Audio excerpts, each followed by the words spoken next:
Assalamualaikum warahmatullahi wabarakatuh dan selamat malam rekan-rekan. Kami dari kelompok 3 akan mempresentasikan hasil diskusi kami yang berjudul Starbucks Loving Tea in India, mata kuliah Global Marketing.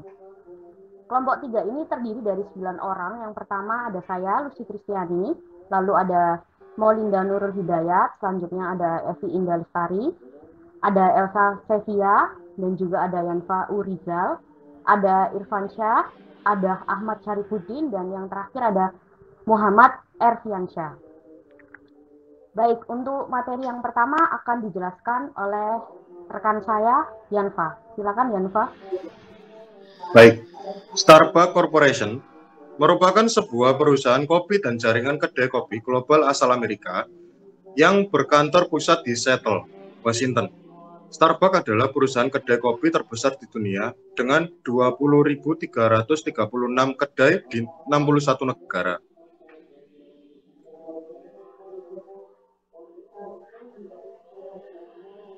Termasuk 13.123 di Amerika Serikat, 1.299 di Kanada, 977 di Jepang, 793 di Britania, 732 di Tiongkok, 473 di Korea Selatan, 363 di Meksiko, 282 di Taiwan, 204 di Filipina, 164 di Thailand, dan 500 di Indonesia sendiri.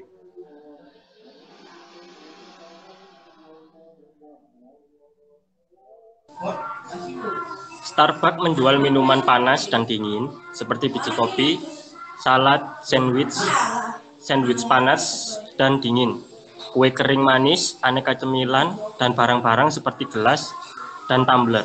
Melalui divisi Starbucks Entertainment dan merek Hair Music, perusahaan ini juga memasarkan buku, musik, serta film. Banyak di antara produk perusahaan yang bersifat musiman atau spesifik terhadap daerah tempat kedai berdiri. Es krim dan kopi Starbucks juga dijual di toko grosiran.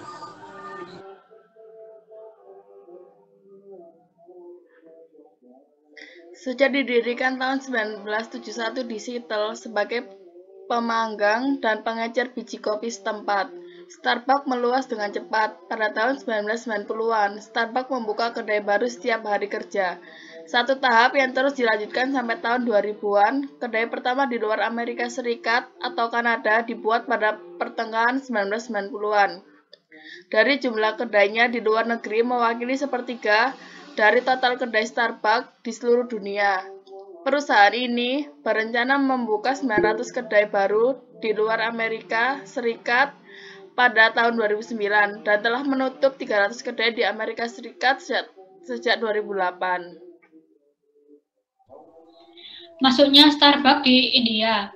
Pada tahun 2006, perusahaan Starbucks mencoba masuk di pasar India, namun dengan pembatasan FDI memungkinkan dibatasi hingga 51%, yang mencegahnya memasuki negara ini, sehingga harus menunda untuk masuk ke negara tersebut, dan pada 2011, perusahaan MOU dengan Tata Group India bekerjasama dengan perusahaan tersebut. Pada tanggal 28 September 2012, Starbucks mengumumkan rencananya yang telah lama ditunggu-tunggu untuk memperluas kerajaan retail kopinya di India yang menyukai teh. Beberapa minggu kemudian, pada 19 Oktober 2012, rantai global membuka toko pertamanya di lingkaran Horniman, Mumbai, jantung kawasan komersial kota.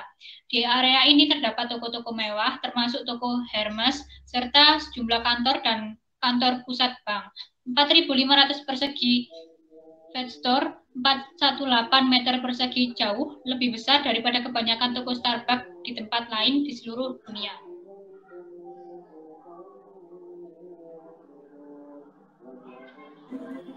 Hubungan Starbucks dengan Tata Group Beverage atau Tata Starbucks. Tata Group Beverage adalah bisnis minuman global dengan kehadiran lebih dari 40 negara. Perusahaan ini memasarkan teh, kopi, dan air, serta merupakan teh terbesar kedua di dunia. Lebih dari 300 juta produknya sudah dikonsumsi oleh dunia. Perusahaan ini fokus pada minuman alami serta memiliki berbagai brand minuman regional dan global inovatif. Starbucks mendirikan usaha patungan senilai 80 juta 50 banding 50 dengan Tata Global Beverage, sebuah divisi dari konglomerat Tata Group yang sangat terdiverifikasi atau peluang keuntungan dengan adanya kerjasama dengan Tata Group Beverage dapat memungkinkan Starbucks dapat berkembang di negara pecinta teh tersebut. Berlokasi di wilayah Victoria Mills atau Kamala Mills, salah satu pusat komersil di Mumbai. Gerai ke-100 Starbucks telah dibuka dengan model tema-tema ukiran kayu dan warna tanah yang cantik dan asli, yang membangkitkan atmosfer pelanggan jadi lebih santai dan berinteraksi. Sistem Starbucks di India. India didominasi negara peminum teh, dengan kopi cukup hanya di beberapa negara bagian selatan. Kebanyakan orang India memulai hari dengan secangkir susu, canai manis yang mengepul, ditambah keuntungan Starbucks yang lebih kecil di India. Starbucks menjual produknya dengan harga murah, diskon yang sangat signifikan sehingga harga lebih sesuai dengan standar India. Banyak kafe kopi yang menawarkan dengan cukup baik.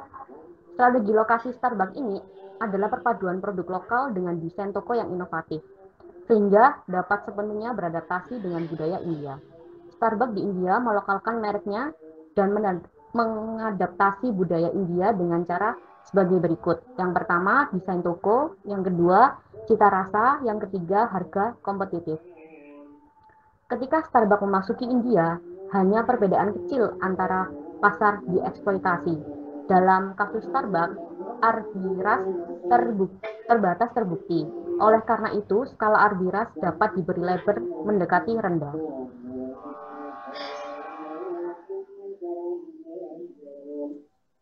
Starbucks India. Ketika Starbucks memasuki India, hanya perbedaan kecil antara pasar dieksploitasi. Dalam kasus Starbucks, arbitrase terbatas terbukti. Oleh karena itu, skala arbitrase dapat diberi label mendekati rendah. Dalam kasus ini, Starbucks membawa beberapa keuntungan internasional, serta membawa pengetahuan tentang pasar, seperti cara menjalankan bisnis dengan menyelipkan kultur yang ada di India, seperti peri-peri paneer croissant, tandoori paneer sandwich, kakori kebab wrap, dan sebagainya.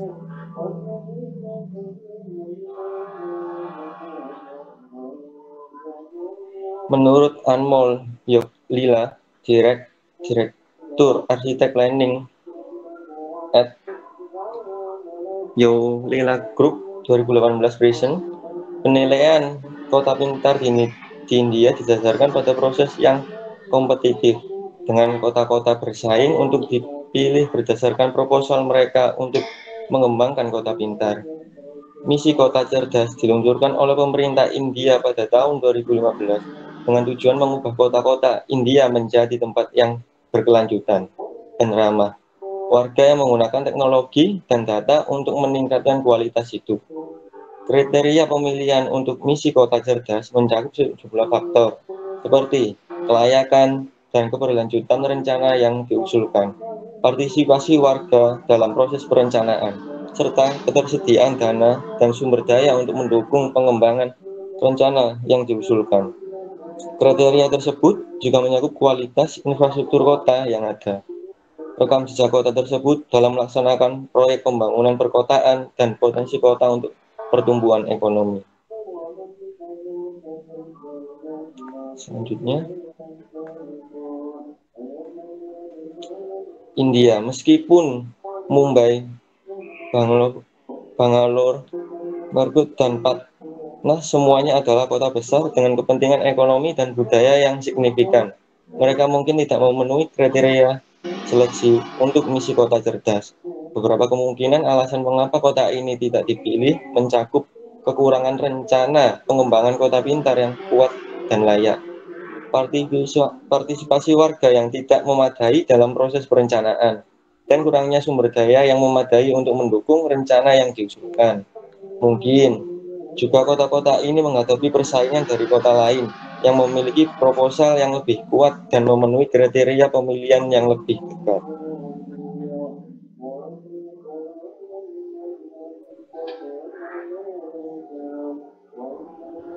Sekian presentasi dari kelompok 3. Saya ucapkan terima kasih. Wassalamualaikum warahmatullahi wabarakatuh.